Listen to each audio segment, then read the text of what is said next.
At Christmas dinner, Dad yelled, "You're a burden and we don't want you here anymore." The next morning when I packed my bags and they realized I was paying most of their bills, Dad suddenly, "I never thought my own family would turn on me. Not like this. Not on Christmas." And I guess that's what happens when people get used to taking you for granted. They start thinking you owe them, that everything you do for them is just the way things should be. And the second you stop, well, then you're the problem.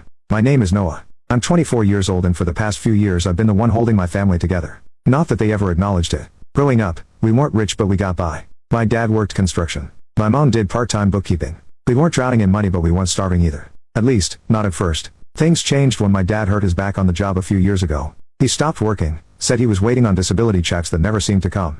My mom picked up more hours but even then it wasn't enough. At first, I helped out because that's what family does. When I got my first job at 18, I gave them a little here and there, helped with groceries, covered the electric bill once in a while. But somehow, over the years, it became expected. "Can you help with this?" turned into "You need to pay this." And before I knew it I was paying for almost everything. Rent, utilities, food, even my younger sister's school expenses. And the worst part, they acted like it was nothing.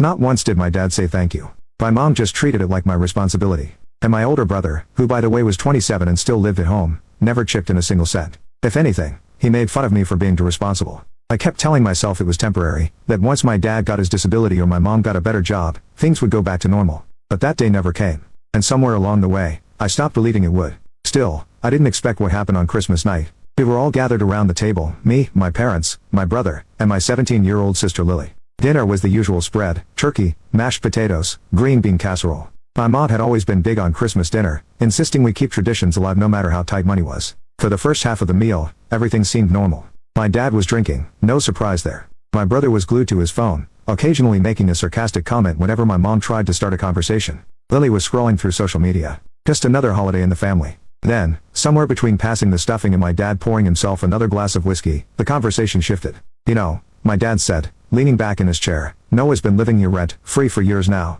I stopped mid-bite, my fork hovering over my plate. "What?" Mom nodded as if this was something they'd discussed before. "We've been talking, honey.